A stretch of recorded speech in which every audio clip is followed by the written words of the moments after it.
Hello everybody, Blue Dooley, and in this video we're working on the grand hauler. As you can see, I already got it taken apart. We're going to be putting the beer, sound, light, and ESC all-in-one kind of unit in the truck. I forget its actual designation. It's SFR1. I don't know. You'll see it here in a little bit. What I need to do right now is I got the cab off the truck because I need to take the light controller out of the truck that's in it right now. The LEDs I have in the truck already installed are going to stay. The controller itself is getting switched. So I have the UF-7B from My Trick RC. This controls my lights, currently on the grand hauler. Now, there's several ways you can wire this in. I have my lights, brake lights, and turn signals on their own channels. So when I accelerate or stop, that doesn't do anything with the brake lights, and when I turn, that doesn't turn on the turn signals. I have the turn signals on a switch. The FS-IA-10B is FlySky 10-channel receiver. It is S-bus capable, so I'm going to run the beer off the S-bus for all the lights and sound functions. As I mentioned, the beer unit I picked up has a speed controller in it. So I'll plug that into channel 1 and run the motor wires from the beer unit under the cab, under the chassis, back to a deck plate I'm going to custom make. And those motor wires are going to run the belt system on the trailer. So this plate will get completely removed, replaced. It's also going to be, it's going to look like a hydraulic wet kit. If you've seen those on a real truck, I might throw a photo up if I can find a good one. But it'll also hide the lift servo for the axle that's going to be mounted here. So I'll have a lift axle. That servo will be hidden underneath this wet unit. The plugs for the motor will be hidden in that wet unit, and then I'll also make sure to run some servo extensions out here so I can run other trailer functions. Ed over when he does dig days, his belly dumps just have a single servo on the trailer to open and close the clamshell. So I want ports for servo leads so I can run other trailers if I ever hook up to them, which I probably will, besides the trailer functions I build in the future. The truck is still pretty dusty. So I have a little Savox micro servo here underneath the cab I was going to use for my left servo. But I'm going to move it out here. That way I can get more of a direct up and down with it instead of trying to mess with a lot of linkage. Grand hauler, if you haven't seen my previous videos, I have it running on the Hobbywing Fusion, which is the ESC motor combo. It's a brushless setup. This one is a 1200 kV system. It almost bolts right in. You have to move these the shift servo and the steering servo forward, basically a bolt hole over, so you'll have to drill a new mount in the frame. And then I don't have the front of the servos mounted because they're just fit in here so tight with my custom bumper bracket that I haven't noticed they don't move unless you really force them. The truck drives really great with the system in it, and being a 2-in-1, if you're going to do a day cab or like the Brooder conversions, you're not trying to hide steering servo, shift servo, ESC, motor, receiver all under the cab. If you're doing a day cab or a compact cab over, it frees up a lot of room. And I've pulled some pretty heavy trailers with the system. The motor doesn't get warm even on real hot days, pulling 50, 60 pounds. It runs quiet, runs really smooth. I'm just really happy with that.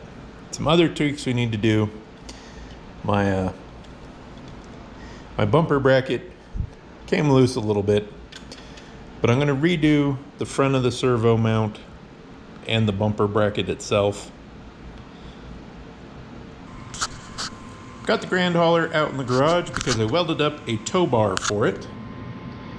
And this is, I'm not sure how common they are all over the country or world, but in Idaho, they're actually fairly common. They're connected directly to the truck's frame. I'll take the cab off here in a second and show you how I connected mine. And it's all welded one piece and then bolted to the truck's frame. And it has a big old eyelet in it.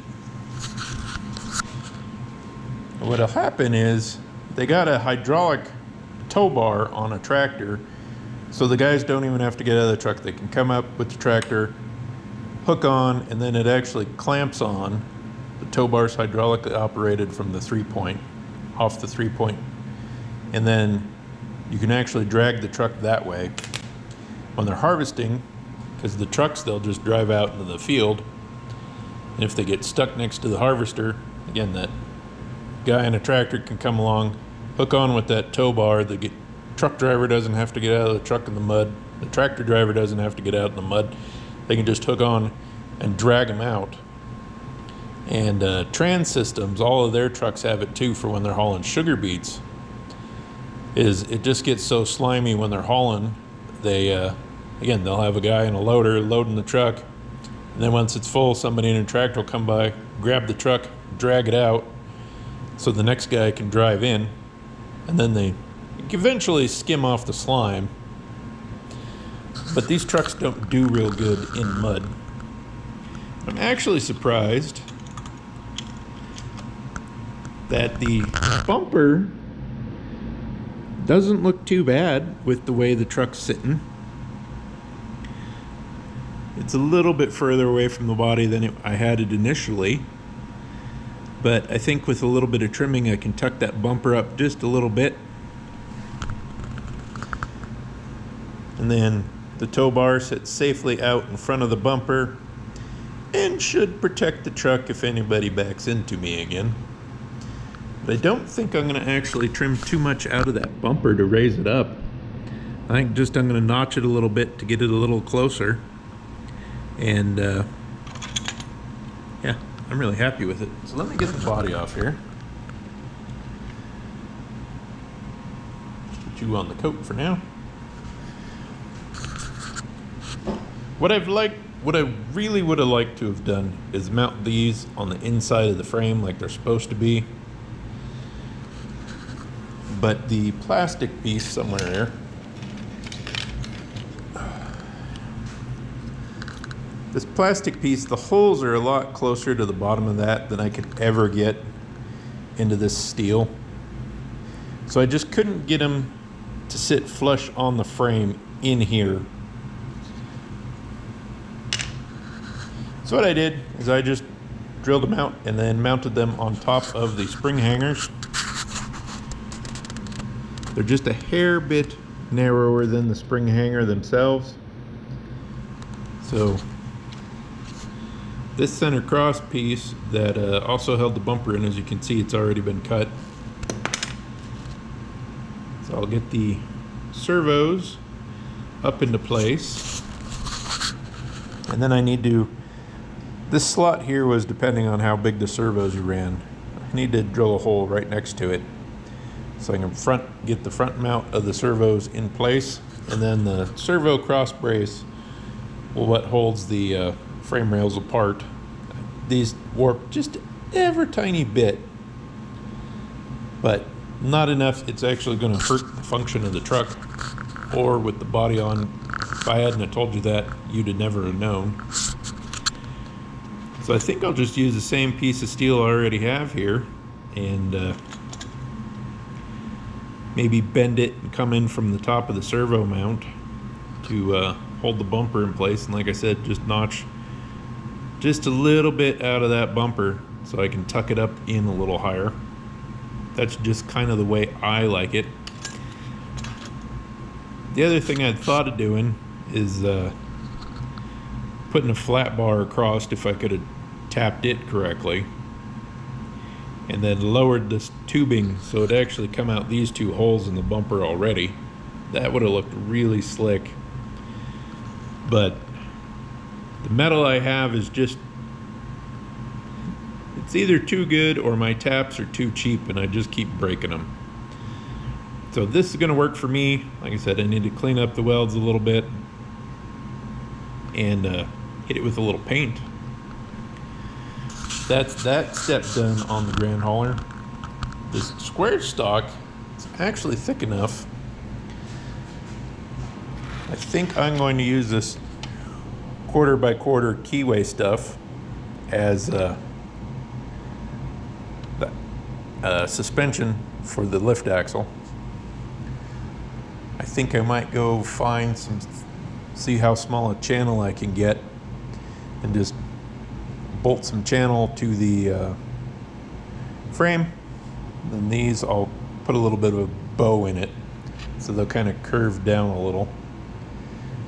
And then I'll bolt the steering axle to this, and then my servo. I have a micro servo right now with the chintzy spring on it. Come here.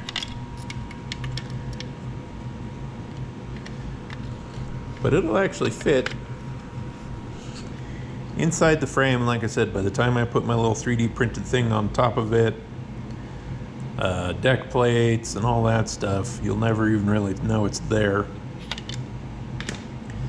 I have a short RC 4-wheel drive shaft. I'm going to come up and maybe over a little, so I got plenty of room for that shock. I got the 3 LEDs I'm going to have in the bumper. They're wired in. I just finished putting bearings in the axles and bearings in the transmission. So now the whole truck has ball bearings on it. If you're building the kit, I'd actually recommend putting bearings in it when you build it, just to save yourself a little hassle. But you don't necessarily have to.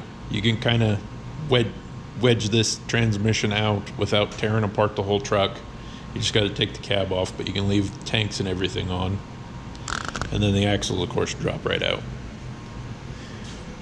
So that's where that part of the build is. We'll get it back inside, and then we'll actually work on getting the sound unit hooked up.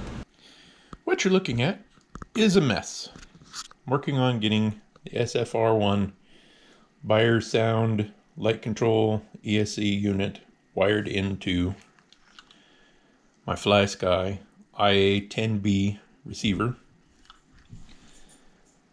with the 10 channel transmitter. This is not a surface unit, this is an air unit. It's all the unit all my local hobby store had, so that's what I'm running with. It was affordable and 10 channels. It is capable of doing S-Bus, so that the S-Bus feature is how I'm actually going to control the sound and the majority of the lights on the SFR1 is through S-Bus. Now it is kind of handy because you can actually hook this program cable up to it and just plug the truck into your computer to update the sounds, the lights, change functions. You can adjust all kinds of stuff on this. I can make an entire video just on this thing and bore you with details. But we're not going to do that in this video. In fact, this video, we're getting ready to wrap it up because wiring this has taken me a lot longer than I thought it would. It apparently didn't read directions right somewhere, and it took me quite a while to get the couple functions I have functioning. For starters, I had to flip the wires for all of my lights. None of the lights worked at all because I had the ground hooked to the ground and I needed to hook it the other way around. Not 100% sure on that, but I do have now an LED working for turn signals right now. I have a pack of these LEDs and they have a resistor wired into them already. So it works just fine. All the lights in the cab are my Trick RC and they do not have resistors in them. So I don't know if the control module for it has the resistors and stuff already figured in and the Beyer doesn't, So I might have to get a bunch of resistors to hook all these lights up to the truck. Not 100% sure, but now that I know that I need to flip my color coding around, I can at least get the lights working on it. I have decided I am going to put the big light bar on the top of the cab, so it'll be wired in to this control module so I can turn it on and off with the radio. That'll be pretty slick. I do have a couple of sounds functioning on the truck right now. I have horn and startup, along with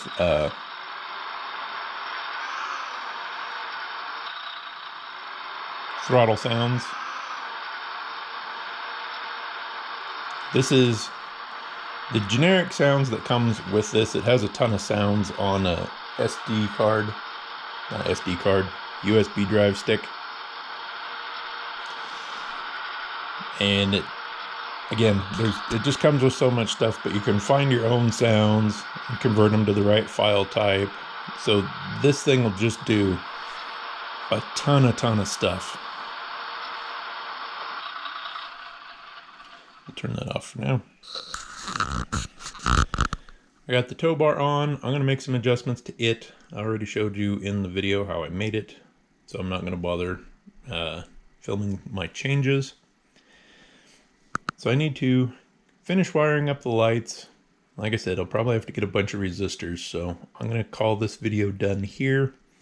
We'll do a part 2 after all the lights are hooked up, and that's also when we'll get to building the lift axle on this truck. I have a micro servo, Savox servo, but God, these things are just so chattery. They almost are never silent. So I might swing by the hobby shop and pick up a different kind of servo to run as my lift axle servo. But that's where the truck's at right now. So in the second video, I'll show you how you can set this up a little bit. I'll kind of show some of the features in the software.